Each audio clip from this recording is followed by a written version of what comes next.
What's up mga sir? Good morning, Break Moto mga sir. Welcome kayo dito sa shop natin mga sir. So may panibago tayong project mga sir. Meron tayo dito Aerox E2 na red. And syempre yan mga sir, makabit na rin ng 4-pot caliper yan. And rear disc brake mga sir. Alright, mabilisan lang mga sir. So i-start natin yung ating rear disc brake conversion dito sa project ni Bossing, no? Lupit ng mags ni Bossing, oh. Kulay violet, tama ba?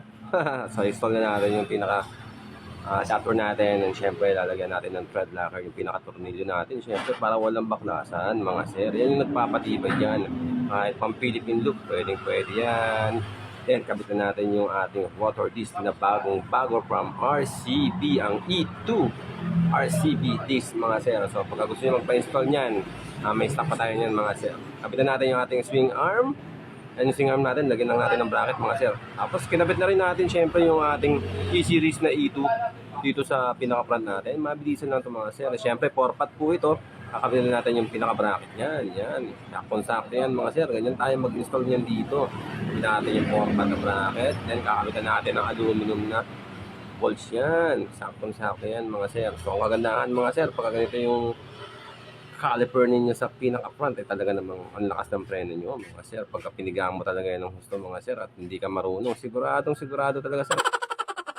Pero okay lang yung mga sir, kayang-kaya niyan. Ano po, magaling kayo magmotor. And dito na tayo, balik tayo dito sa likod mga bossing. Ang bilis lang nito talaga. Hihingal ako pero goods na goods. Tapos na natin yung ating pinaka-caliper and syempre tinutulong na natin.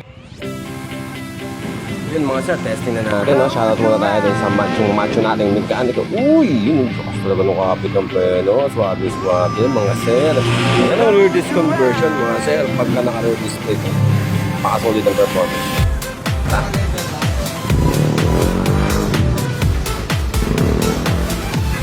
Yung mga maupot niya.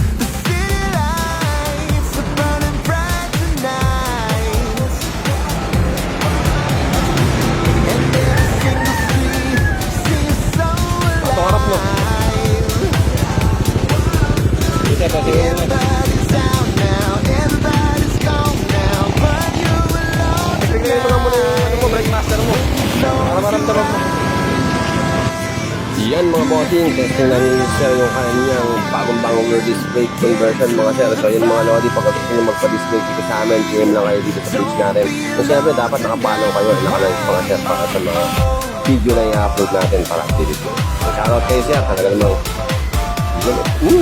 testing pa. Ayos, kitang-kita dun sa tubig ni sir, talagang solid yung disc brake na ginawa natin sa kanya. Siyempre, pre-testing pa natin ulit sa kanya para sigurado mga sir. So yun mga sir, pagka gusto nyo ng pa-disc brake dito sa amin, PM na kayo dito sa page natin mga sir. Break Moto.